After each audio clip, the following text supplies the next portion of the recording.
There are times when you walk into a room and feel like no one sees you. You're present, but somehow not fully recognized. You speak, but your words land softly, unheard, or unacknowledged. You do your work, you care for others, you try to show up, and still, something in you feels invisible.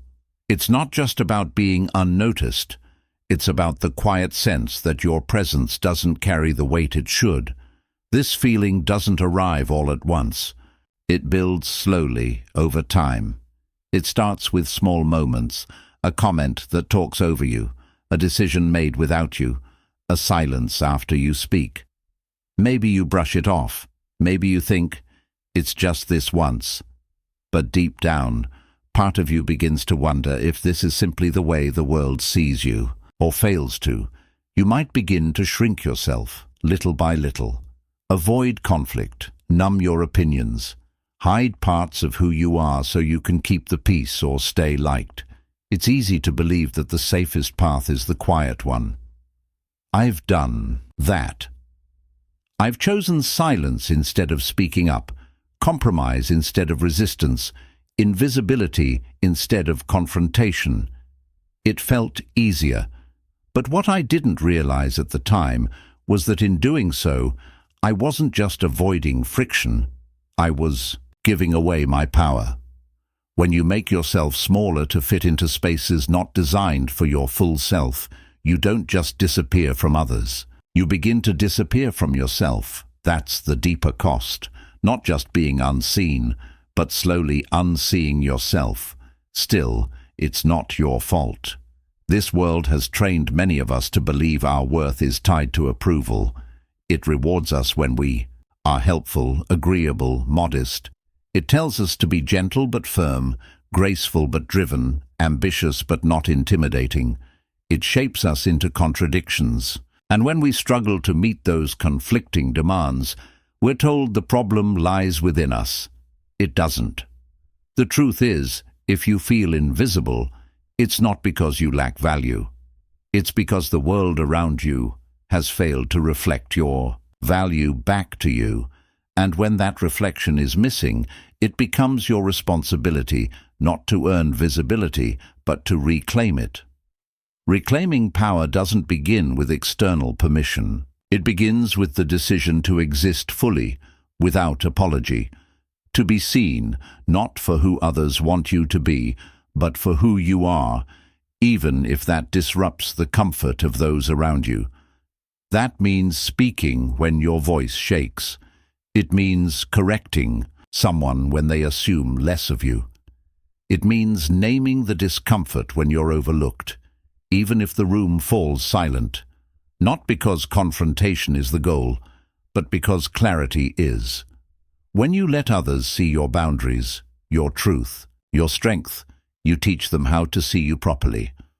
For a long time, I thought I had to earn that visibility through perfection. If I worked hard enough, proved myself enough, smiled enough, then maybe I would finally be recognized.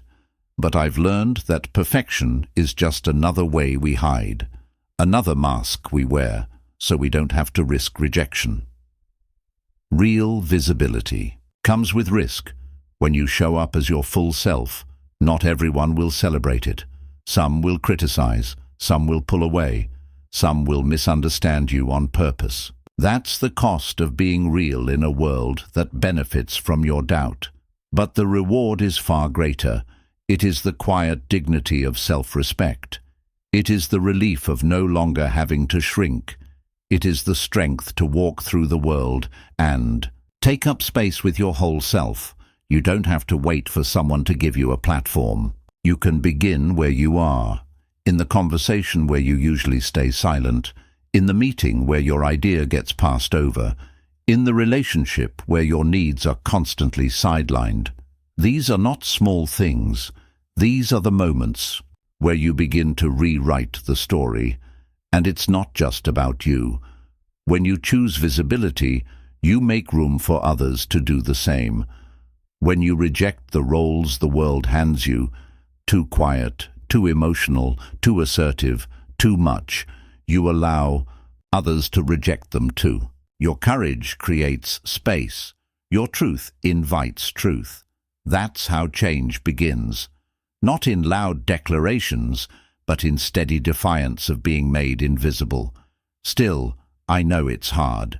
There are days when you're tired, days when invisibility feels easier, days when speaking up feels like shouting into the wind.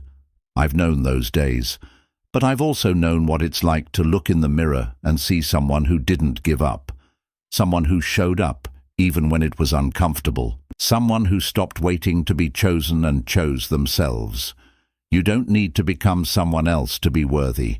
You don't need to fix yourself to be powerful. You don't need to be louder or softer or more likable. You only need to return to who you were before the world told you to hide. That version of you, honest, imperfect, present, is more than enough. If today you feel invisible, know that your worth has not diminished. Know that the space you take up is sacred, and know that you have every right to be here, fully, just as you are. You don't have to earn your place. You already belong. The path forward isn't always easy, but it is clear. It begins with remembering who you are, holding your voice steady, even when it shakes, trusting that your presence matters, even when others don't acknowledge it. And tomorrow, when the world tells you again to shrink, you'll remember. You'll stand a little taller, speak a little clearer, and slowly, steadily, you'll reclaim the power that was always yours.